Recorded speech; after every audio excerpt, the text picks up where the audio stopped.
the end of the day, we didn't win, but I think for me, my performance and what I did individually and the time that I was out there, I think I was productive.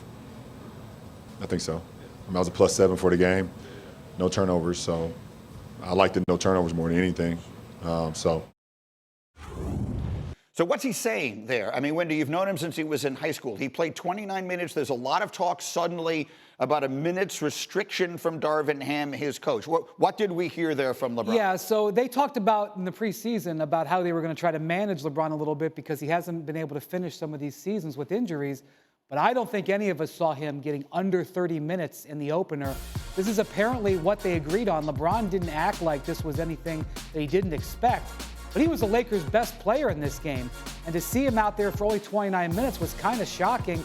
You know, I've heard LeBron talk about minutes many times over the course of his career, and he has really enforced that the number of minutes per game is less stressful than the amount of ramp up and cool down that he has. So this is a real departure.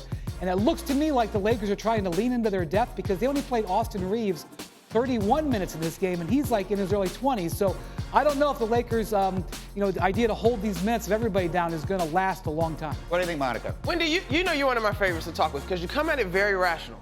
But this is the first game. Yeah. Like, it's 29 minutes in game one. I'm not going to make too much out of this. What I will say, and I think we all can agree, is LeBron clearly is a goal-oriented basketball player, and we know what he ultimately wants to achieve. If it means 29 minutes till, I don't know, mid-January, and then things pick up, I wouldn't be surprised by that. But I just think at this point in his career, everything is on the table. We know how much he invests in his body. And if this is what it looks like in year 21, then eventually we'll all get with it. Here's what I'll say. I'm not the least bit worried about LeBron. They'll figure it out. Yep. I am worried about Anthony Davis. 0 points in the second half. So it seems he's picking up exactly where he left off in the Western Conference Final. That is not the shoot 6 threes mentality that Darvin Ham is talking about, right? Like, we could go back and forth whether or not you thought that was literally take that amount of threes, but it certainly spoke to a mentality. He is going to have to be the aggressor on both sides of the ball, in both halves of the ball game and every quarter of the ball game. And I'm not quite sure what it's going to take for him to get there. I have let go of maybe the Anthony Davis superstar that people once had. Not that he's not a top 15 player in this league, but I just think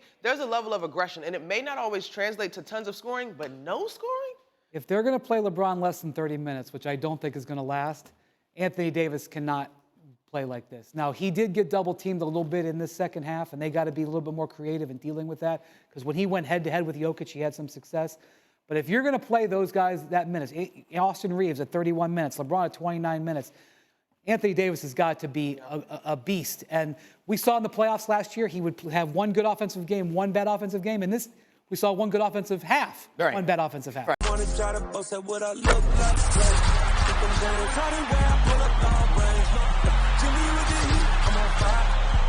It's NBA on ESPN.